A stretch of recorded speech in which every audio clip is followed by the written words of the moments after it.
जब मैं कुश्ती लड़ता था तो गांव के इंसान, किसी घर से दूध आता था, किसी घर से घी आता था, कोई 100 रुपये कमाने वाला मुझे 10 रुपये देता था। मुझे आज भी याद है, मैं 2012 में वर्ल्ड का बेस्ट प्रोफेशनल रेसलर बन गया। एक बच्चा जो कभी अपने पैर पे खड़ा नहीं हो सकता था, आज वो फिट इंडिया आइकन है, एम्बेसडर है। सलमान जी को बोला कि भैया बहुत हो गया, मुझे निकाल दो, दिन में ये रहने नहीं देते, रात को सोने नहीं देते, तो क्या करेंगे। तो बहुत इंसिडेंट है। बिग बॉस में फाइनलिस्ट क्यों बना, अब मैं फिर 6-7 साल बाद वापसी कर रहा हूँ और मेरा मुकाबला पाकिस्तानी रेसलर से। और मैं कहता हूँ कि ढेर सारे रेसलर हैं, मेरे से बड़े भी थे, हैं और आएंगे बहुत, मगर मैं यकीन करता हूँ कि।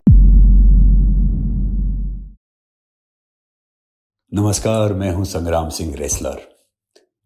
तो आज मैं आप सबसे अपनी ज़िंदगी की कहानी शेयर करने जा रहा हूं। तो मेरी ये कहानी के किसी सुपर हीरो की नहीं है कि कैसे एक बच्चा जो कभी चल नहीं सकता था वो एक रेसलर बना, मोटिवेशनल स्पीकर बना, एक्टर बना, हेल्थ एक्सपर्ट बना, फिलैंथ्रोपिस्ट बना। तो मुझे उम्मीद है कि मेरी कहानी आप सबको थोड़ा सा इंस्पायर करेगी आपकी ज़िंदगी में आगे बढ़ने के लिए, सपने पूरे करने के लिए। देखो भैया, मैं अपनी ज़िंदगी की कहानी सुनाने से पहले आपको एक बात बताऊंगा कि ज़िंदगी वो नहीं होती जो हमें मिलती है, ज़िंदगी वो है जो हम बनाते हैं मेहनत करके, कोशिश करके। तो मेरी ज़िंदगी में जो मेरा रिजेक्शन था वो मेरा मोटिवेशन है। एक बच्चा हरियाणा के एक छोटे से गांव में पैदा होता है, रोहतक के पास मेरा गांव पड़ता, मदीना। अब तो गांव बड़ा हो गया है। तो भैया जब मैं थोड़ा सा 3 साल का हुआ तो क्या हुआ कि मेरे पैरों में, 3-4 साल का था तो दर्द स्टार्ट हो गया। कोई कहे कि भैया पेट में कीड़े हो गए। और मैं ऐसी फैमिली से आया हूँ, इतनी हम्बल फैमिली से आया हूँ कि मुझे आज भी याद है कि एक छोटा सा कमरा होता था, उसमें एक हमारी गाय होती थी, मेरे भाई बहन में, और मेरे फादर साहब जो आर्मी में थे, एक नॉर्मल जॉब पे, वो आते थे, वो हम सब उसी में रहते थे। तो घर वालों ने कभी यहाँ दिखाया, कभी वहाँ दिखाया, कोई बोले कीड़े हो गए, कोई बोला कुछ हो गया, कोई कुछ हो गया, वो समझ में ही नहीं आई। फिर धीरे धीरे वो पैर, मेरे यहाँ से दर्द मेरे पैर से स्टार्ट हो गया। आज मेरे पैर की उंगलियां मुड़ी हुई हैं। वो धीरे धीरे फिर मेरे नी पे आया, घुटने पे आया, घुटने से फिर यहाँ पे आया। यानी कोई भी शरीर का ऐसा पार्ट था नहीं, एक टाइम ऐसा आ गया कि मैं अपने हाथ से अपना मुंह धो सकता था। सुबह उठ जाता तो ऐसा लगता था, अभी अखबार वाले लिखते कि व्हीलचेयर तो इतने पैसे नहीं होते थे कि हम व्हीलचेयर अफोर्ड कर पाएं। उस टाइम था ही नहीं कुछ भी। तो एक रूमेटिक अर्थराइटिस किसी ने बाद में बताया कि भैया ये कोई डॉक्टर यहाँ दे, और मेरी माँ मुझे डॉक्टर के पास लेके जाती है आस पड़ोस में, क्योंकि वो मुझे गोद में उठा के लेके जाती थी। उनके पास पैसे नहीं होते थे कि भैया 2-3 किलोमीटर किसी गांव में मुझे वो किसी उसमें ले जाए। तो कभी यहाँ से वहाँ में 9-10 साल का हो गया तब तक। फिर घर वालों ने ऐसे थोड़े से पैसे वैसे वो किए, मुझे एक अच्छे डॉक्टर के पास दिखाया। उसने बोला भैया इसके है रूमेटिक अर्थराइटिस, और ये बीमारी डेथ के साथ ख़त्म होती है, मुश्किल से 6 महीने या साल जिंदा रहेगा, एंड स्टेज पे है। क्योंकि और ये बीमारी ऐसी होती है कि इसमें जब आप सो के उठते हो ना तो आपकी आंखें तो खुल जाती हैं, मगर दर्द इतना कहराते हो, अगर मूवमेंट हो गई तो अलग है। अब जहाँ से मैं आया हूँ वहाँ पे रेसलिंग बहुत फेमस है, और जो मेरा बड़ा भाई है ना, वो खुद एक रेसलर था। मतलब वहाँ पे लोकल टूर्नामेंट खेलता, दंगल खेलता, इंटर यूनिवर्सिटी वो खेला हुआ उस टाइम। तो एक बार मेरे गाँव में मिट्टी कुश्ती हो रही थी, मैंने मिट्टी को एक दोस्त को बोला लेकर खींच लो यार, मैं देखता हूँ। वहाँ पे पहलवानों को घी मिल रहा, दूध मिल रहा, पैसे मिल रहे। मैंने सोचा काश यार मैं ही पहलवान होता। तो ढंग से चल भाग तो सकते नहीं थे, बाकी सुनाते। और आपको जिंदगी में ना सबसे ज्यादा वही इंसान मारते हैं जो कहते हैं ना कि भैया I am there for you, I am there for you. आपके रिश्तेदार, अरे एक तो ऐसा था, ये ऐसा हो गया, वो ऐसा हो गया, सब मजाक उड़ाते।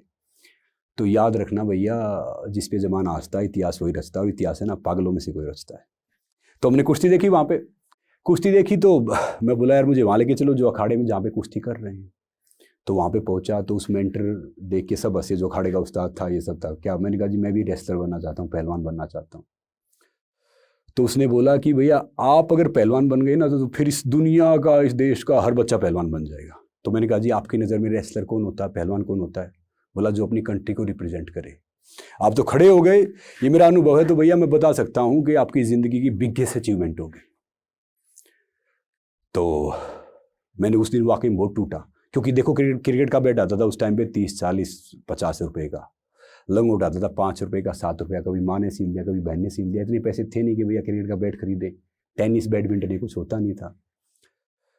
तो उस दिन मैं टूटा, ये सब क्या, मगर मेरी माँ को यकीन था। मेरी माँ मुझे हर रोज़ कहती थी कि मेरा बेटा पहलवान बनेगा और रेसलर बनेगा।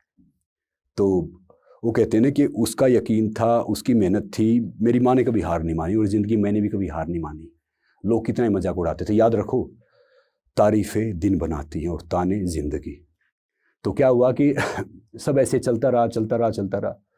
फिर धीरे धीरे मुझे आज भी याद है कि मैं थोड़ा सा ठीक होना स्टार्ट हो गया। मैंने कभी एक एक गिलास पानी उठाता, मतलब एक नॉर्मली, फिर एक डिब्बा होता था घर पे उठाता, फिर एक बाल्टी उठाता। और मैं वहाँ से आया हूँ जहाँ पे पैरों में जूते नहीं होते थे, बस का किराया नहीं होता था, गर्मी सर्दी एक सैंडो बनियान और हम ऐसे रहते थे, कोई ज़्यादा इतना था नहीं। तो धीरे धीरे मैं अखाड़े में ऐसे छिपके देखता तो किसी बच्चे ने ऐसे पुश कर दिया तो फ्रैक्चर हो गया। तो ये सारी चीज़ मैंने वहाँ से देखी। वहाँ से जैसे जैसे मैं आगे बढ़ा, मुझे वो उनकी बातें जो करती थी कि भैया आप भी पहलवान बन गए तो बड़ी बात है। और जहाँ से मैं आया उस टाइम ये नहीं था कि भैया क्या करना है क्या नहीं करना है। हम इसलिए स्पोर्ट्स स्टार्ट करते थे कि शरीर अच्छा हो जाएगा, नौकरी मिल जाएगी। बाकी कुछ पता नहीं था कि भैया आगे क्या करना है, ज़िंदगी में कहाँ जाना है, क्या कुछ होना है। हाँ, मगर मेरे सपने हमेशा बड़े थे। मैं सोचता था कि मैं पहलवान बन गया हूँ, मैं ये कर रहा हूँ, मैं वो कर रहा हूँ, मैं बोल रहा हूँ तो भैया मान लो कि वो बच्चन साहब सुन रहे हैं, दूसरा सुन रहा है, ये तीसरे सुन रहे हो। फिर टाइम आया कि एक दो ब्रांड के, मैं और बच्चन साहब पिछले 2-3 साल से ब्रांड एम्बेसडर हैं। एक लड़का जो कभी खड़ा नहीं हो सकता था, जो कभी चल नहीं सकता था, मेरा रिजेक्शन, जो खड़ा नहीं हो सकता था, मैं रेसलर बना। मैं मिट्टी कुश्ती खेला, फिर मौका मिला अपनी कंट्री के लिए, भैया मैं वर्ल्ड चैम्पियनशिप ये सब खेला। और तब मैंने उस इंसान को फ़ोन किया जिसने मुझे बोला था कि भैया आप तो खड़े हो गए तो ज़िंदगी में बड़ी बात है। फ़ोन तो होते नहीं थे, ऐसे लैंडलाइन से मिलवाया। मैंने कहा आपने मुझे तो बोला, मगर किसी और को मत बोलना। हमारे 2 शब्द किसी की ज़िंदगी ख़राब भी कर सकते हैं और किसी की ज़िंदगी बना भी सकते हैं। वो जुनून मेरे में बहुत था कि भैया फायर कितनी है। तो मुझे आज भी याद है, जब मैं 1 रुपये कुश्ती लड़ा, मेले में ऐसे 1 रुपये कुश्ती लड़ा, तो सामने वाले उस जो पहलवान था उसने मेरे इस पे बहुत घुटने मारे, सारी चीज़ की। तो पूरी रात मेरी माँ, एक वो होता है ना जो देसी फिजियोथेरेपी होती है, रुई रख के, वो एक रोटी रख के मुझे सेकती रही, बोलती रही कि भैया ये करेगा या ये बनेगा या वो करेगा।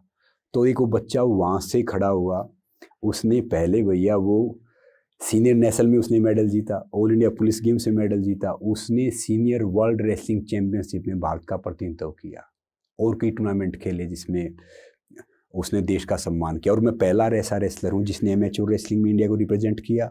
फिर मैं प्रोफेशनल रेसलिंग में आया। जो बाकी प्रोफेशनल रेसलिंग में जो रेसलर आते थे वो डिफरेंट थे, वो इंडिया के लिए एमेच्योर रेसलिंग नहीं खेलते थे। तो मैं वहाँ पे आया।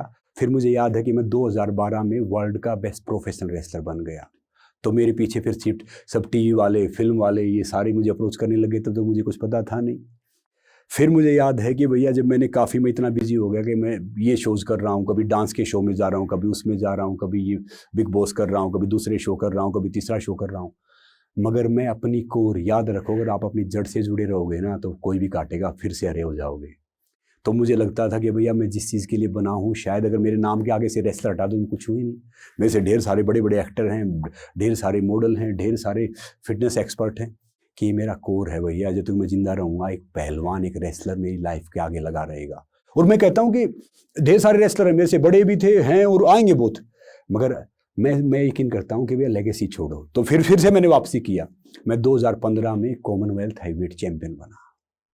फिर मैंने कोशिश की, मेहनत की। 2016 में फिर मैंने वापसी किया। तो भैया मैं फिर से 2016 में कॉमनवेल्थ हैवीवेट चैंपियन बना। फिर मैंने 2017 में के डी जाधव साहब के राइट्स लिए फिल्म के कि भैया इन पे सब करेंगे, वो सब करेंगे। तो उनके लिए इंटरनेशनल टूर्नामेंट में खेला, जिसे मैंने अमेरिकन रेसलर को हराया, यहाँ पे किया। अब मैं फिर 6-7 साल बाद वापसी कर रहा हूँ। और मुझे लगता है कि भैया आपका जो कमबैक है ना, वो आपके सेटबैक से ज़्यादा प्रभावी होता है, ज़्यादा अच्छा होता है। कि एक बच्चा जो कभी अपने पैर पे खड़ा नहीं हो सकता था, आज वो फिट इंडिया आइकन है, एम्बेसडर है। यानी फिट इंडिया आइकन जो 12-15 इंसान हैं, एक बच्चा जो चल नहीं सकता था, जो खड़ा नहीं हो सकता था, आज वो पूरे फिट इंडिया का आइकन है। एक बच्चा मुझे आज भी याद है, जिसको पता ही नहीं होता था कि भैया क्या क्या चीज़ें हैं, क्या कुछ है, जिसके पास कुछ था ही नहीं। आज वो स्वच्छ भारत कैंपेन के साथ जुड़ा हुआ है, आज वो एंटी टबाको कैंपेन का ब्रांड एम्बेसडर है, या आज वो विकसित भारत का ब्रांड एम्बेसडर। तो मैं यही कह रहा हूँ कि भैया वो सपने देखो। और मुझे याद है, हम एक ज्वाइंट फैमिली में रहते थे। मेरी माँ है ना, एक रोटी मेरे लिए एक्स्ट्रा रखती थी। जो हम कहते हैं ना, भी डाइट इतना खाना चाहिए, ये इतना खाओ भैया, ये मल्टीविटामिन खाओ, ये प्रोटीन खाओ, ये चीज़ें खाओ, ये दूसरी चीज़ खाओ, अच्छी बात है खाओ। मगर मेरी माँ एक रोटी बचा के रखती थी मेरे लिए। जैसे 2-3 रोटियाँ होती थी ना, और मुझे जब मैं कुश्ती लड़ता था तो गाँव के इंसान किसी घर से दूध आता था, किसी घर से घी आता था, कोई 100 रुपये कमाने वाला मुझे 10 रुपये देता था, मुझे आज भी याद है। मैं 102 बुखार में कुश्तियाँ लड़ता था, क्योंकि सुबह खाना नहीं होता था मेरे पास में। 102 बुखार होता था, उसमें 50 रुपये कुश्ती लड़ रहा होता था, क्योंकि सुबह खाना नहीं होता था मेरे पास। ये मैंने सारी चीज़ देखी है। तो ज़िंदगी में बाकी हारने जैसा कुछ काम है नहीं, फेल होने जैसा कुछ काम है ही नहीं। हर पल जागो तब वो सारी चीज़ करेंगे। एक बच्चा जो मुझे आज भी याद है कि मैं दिल्ली पुलिस में था, मुझे याद आया, मैं दिल्ली पुलिस में था। दिल्ली पुलिस में बिल्कुल एक नॉर्मल रैंक से मैंने भर्ती हुआ कांस्टेबल। तो मेडल आया, मैं प्रमोशन के लिए फाइल चलती रहती, नॉर्मली रहती, मेरी ड्यूटी लगती, सारी चीज़ करती। और डीसीपी से मिलना बड़ा मुश्किल होता था, आईपीएस से।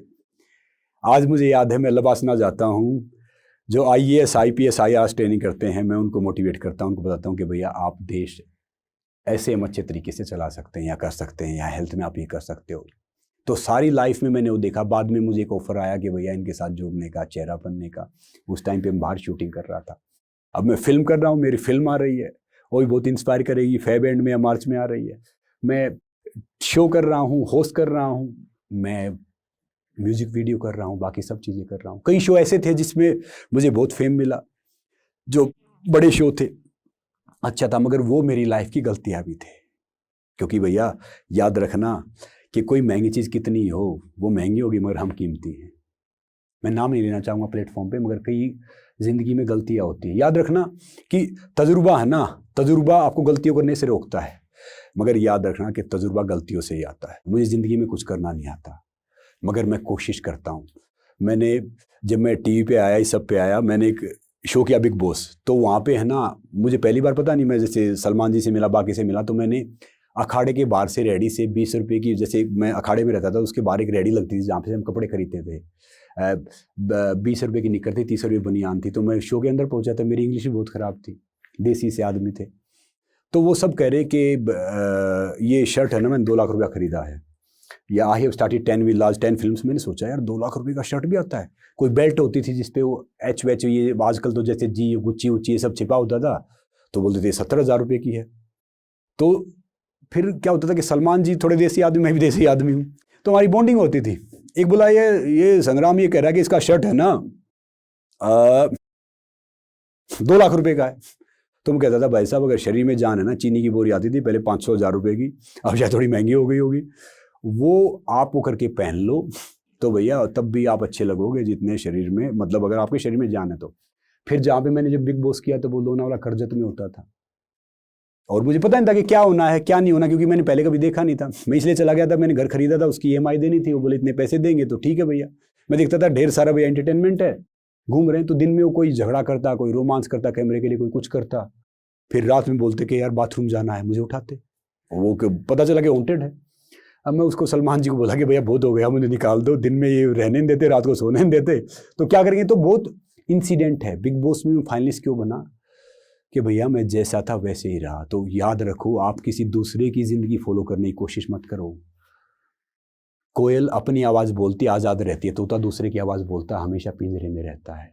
तो ज़िंदगी में अगर आपको आगे जाना है, सक्सेस होना है, तो खुद की उस पर करो, किसी दूसरे को फॉलो मत करो। आजकल के जो नए बच्चे हैं वो देखते हैं कि भैया ये सुपरस्टार सिगरेट पी रहा है, या ये शराब पी रहा है, या ये कर रहा है, तो मैं भी दिखूंगा। बिल्कुल नहीं, अपना फोकस रखो। मुझे ढेर सारी फिल्में ऑफर होती हैं, सुपरस्टार के अगेंस्ट भी होती हैं। कई बोलते कि भैया नेगेटिव रोल है, ये करना। मुझे लगता है कि भैया मैं तो हीरो पैदा हुआ हूँ, और जो हीरो पैदा होता है ना वो हीरो ही रहता है। कहने की बात ये है कि भैया ज़िंदगी में मैंने कभी डांस नहीं आता, मैंने कभी डांस किया नहीं, और मैं डांस का शो कर रहा हूँ। सब वो आए मेरे पास, एकता वो शो कर रही थी, एकता कपूर, ये सारे, मैंने कहा जी मैंने डांस ही नहीं किया। बोला आपके जैसे आदमी चाहिए। मैंने कहा ऐसी बात नहीं, मगर मैं कोशिश करता था। नहीं आता ना, बहुत से कहते कि मुझे आता नहीं, मैं कर नहीं सकता। हम सब कर सकते हैं। ज़िंदगी में कोई ऐसी चीज़ है नहीं कि हम नहीं कर सकते। डांस का शो नहीं आता, मैंने डांस किया। मुझे आज भी याद है, डिस्कवरी पे ऋतिक रोशन जी मेरी लाइफ स्टोरी बता रहे थे। वो भी काफ़ी अटकते हैं, मतलब बात करते हुए, उसके बावजूद वो कोशिश कर रहे थे ना। देखो, ऑर्डिनरी और एक्स्ट्राऑर्डिनरी में एक्स्ट्रा फ़र्क होता है। अगर आप सेम मेहनत करते रहे तो आप उतने ही होगे। और बाकी तो मुझे कुछ पता नहीं भैया, मैं बाकी कुछ जानता नहीं, मगर मेहनत से सब कुछ मिलता है। Hard work beat talent. मुझे आज भी याद है, मेरे अकाउंट में 900,000 रुपये होते थे। एक कोल्ड ड्रिंक कंपनी ने ऑफर किया, जिसकी अमाउंट भी आई थिंक 2-2.5 करोड़ रुपये था 3 साल का, मगर मैंने मना कर दिया। पता क्यों मना किया? क्योंकि मैं कोल्ड ड्रिंक पीता ही नहीं, मैं चाय कॉफ़ी नहीं पीता। मेरा ये मानना, वो बोले कि भैया इतनी इतनी आपको ऐड मिलेंगी, इतना सब कुछ होगा, यहाँ पे लगेंगे, ये होर्डिंग लगेंगे, ये सारी चीज़ें होंगी, सब कुछ होगा, लाखों की फ़ैन फॉलोइंग होगी। मेरा मानना कि भैया अगर 2 बच्चे ही मुझे फॉलो कर रहे हैं तो मैं उनको जहर पिला रहा हूँ। अगर रात को सुकून से सोना तो दिन भर ईमानदार रहना पड़ता है। तो वही काम करोगे भैया जिस काम से आप एथिकल, आप सही ठीक रहो, आप ठीक रह सकते हो, आप फिट रह सकते हो। तो मैं हमेशा एक ही बात बोलता हूँ कि भैया ये ज़िंदगी है ना हमारी, ये बहुत से बोलते हैं कि भैया ज़िंदगी एक बार मिलती है फिर वो चली जाती है। ज़िंदगी मुश्किल से है ना 10% लोग जिंदा रहते हैं, 90% तो मर ही जाते हैं, अपने सपने गिव अप कर देते हैं, अपनी ज़िंदगी गिव अप कर देते हैं। भले ही आप कहीं पे पहुंच जाओ, कुछ ही बन जाओ, अगर आप अपने सपनों गिव अप करते हो ना तो भैया ज़िंदगी का फ़ायदा कुछ है नहीं। मुझे आज भी याद है कि जब मैं 16-17 साल का, 18 साल का हुआ, दिल्ली पुलिस में लगा, तो मेरी शादी के बहुत रिश्ते आते थे। तो मेरी माँ क्या करते थे, लड़की वालों को बैठा के रखती थी। मैं संडे को छुट्टी मिलती थी ट्रेनिंग से तो मैं जाता था। मेरी माँ मेरी शादी 18 साल की मुझसे करवा रही थी, मगर किस्मत को वही मंजूर था। मैंने शादी की तो मुझे पायल जी से मेरा मिलना हुआ एक शो में, एक बड़ा शो था सर्वाइवर, हमने किया। बाद में मिले, सब कहते थे लड़की आपके लिए सही नहीं है, लड़का आपके लिए सही नहीं है। मगर भैया ज़िंदगी में जो लगता है कि भैया कुछ इंसान होते हैं, कुछ ऐसे इंसान होते हैं जैसे होते हैं वैसे दिखते हैं, तो she is one of the them. तो मेरा ये मानना कि ज़िंदगी में जो भी कुछ करो, फेल हो, पास हो, सक्सेस, डिफीट, ये कोई मैटर नहीं करता। मैटर करता है आपकी अपनी ज़िंदगी। अब मैं 40 साल में फिर से रेसलिंग कर रहा हूँ, मैं वापसी कर रहा हूँ। याद रखो भैया, मैं जब 40 साल की एज में वापसी कर रहा हूँ तो बाकी पता क्या करेंगे, जो बुद्धिजीवी होंगे ना, जो कुछ ज़िंदगी में कुछ करेंगे नहीं, मुझे ट्रोल करेंगे, बोलेंगे यार ये है, इससे तो बड़े बड़े वो थे, सही गलत, असली नकली, छोटा बड़ा, ये सब वो देखते हैं जो ज़िंदगी में कुछ कर नहीं पाते। मैं कहता हूँ कि भैया आप मेहनत करो, आपकी मेहनत और आपके रिजल्ट सबको हिला देंगे। और एक मैं बात हमेशा बोलता हूँ मेरे सबसे कि भैया जो मेरे बारे में अच्छा बोलते हैं, बुरा बोलते हैं, बाकी अच्छा बोलते हैं, कि भैया तुम सब अपनी जलन बरकरार रखना, मैं अपने जलवे बरकरार रखूँगा। अब मैं रेसलिंग में वापसी उनके साथ कर रहा हूँ जो 22 साल के, 23 साल के बच्चे हैं, जो अपनी कंट्री के लिए खेल रहे हैं। तो भैया 24 फरवरी को मेरा मैच है जो वर्ल्ड वाइड लाइव रहेगा कई टीवी चैनल्स पे, और मेरा मुकाबला पाकिस्तानी रेसलर से है। मुझे पता है कि ये मेरा जो स्टेप है, मुझे लगता है कि मेरे लाखों उन बच्चों के लिए मैं रेसलिंग कर रहा हूँ, उनको प्रेरित करेगा जिनकी आंखों में खेल का सपना है, फिटनेस का सपना है, या ये कर सकते हैं या वो कर सकते हैं। मुझे आज भी याद है कि एक बार गांव की बात बता रहा हूँ कि मैं गांव में ऐसे खेलता था कि एक हमारे पास में डॉक्टर होता था, तो अपने बच्चे को बोलता था इनको तो पढ़ना है नहीं, ज़िंदगी में कुछ करना है नहीं, ये कुछ बनेंगे नहीं, इनसे दूर रहो। तो हमें बुरा लगता था कि भैया इनकी ज़िंदगी यहीं से ख़त्म होगी, खेत पे ख़त्म हो जाएगी, मतलब खेत में जाना है, सब करना। जब मुझे ऑनरी डॉक्टरेट मिल रही थी, मुझे और लिएंडर पेस को ऑनरी डॉक्टरेट मिल रही थी, तो मुझे वो उसका फादर और लड़का याद आ रहे थे कि भैया मैं तो डॉक्टर बन गया मगर लड़का तो डॉक्टर नहीं बन पाया है। आप अपने में बिलीव रखो, आप सपने देखो, अपने में कोशिश करो, तो भैया आपको सारी चीज़ें मिलेंगी जिसके लिए आप बने हुए हो। तो जहाँ से हम जन्म कहाँ लेते हैं ये कोई महत्व नहीं रखता, हम आखिरी सांस कहाँ लेते हो महत्व रखता है। और ये नहीं है कि भैया इंसान क्या है, इंसान क्या कुछ है, वो महत्वपूर्ण नहीं है। महत्वपूर्ण ये है कि इंसान में क्या है, वो महत्वपूर्ण है। तो भैया आप भी अपनी ज़िंदगी चेंज कर सकते हो, आप भी अपनी ज़िंदगी बदल सकते हो। याद रखो, या आप सफलता दो या बहाने दो, success and excuse don't work together. If you excuse then forget about success. हमेशा सिंपल रहो भैया, सरल रहो। समय बहुत बलवान है। एक टाइम पे लोग मैंने वो देखे जिनके जहाज चला करते थे, आज उनके पास पासपोर्ट नहीं है। तो इसलिए ज़िंदगी में याद रखना, 90 लाख की गाड़ी चलाने वाले भी 90 रुपये के मटके में हरिद्वार जाते हैं। तो हमेशा सिंपल रहो और अच्छे इंसान बनो। जो इंसान अच्छा इंसान है ना, उसी कोई ना तो उसकी कोई मतलब उसका कोई मुकाबला है ना और कुछ है। तो नमस्ते, जय हिंद। इस वीडियो के बारे में अपनी राय नीचे कमेंट सेक्शन में हमें बताएं और अपने दोस्तों के साथ ये वीडियो शेयर करना ना भूलें।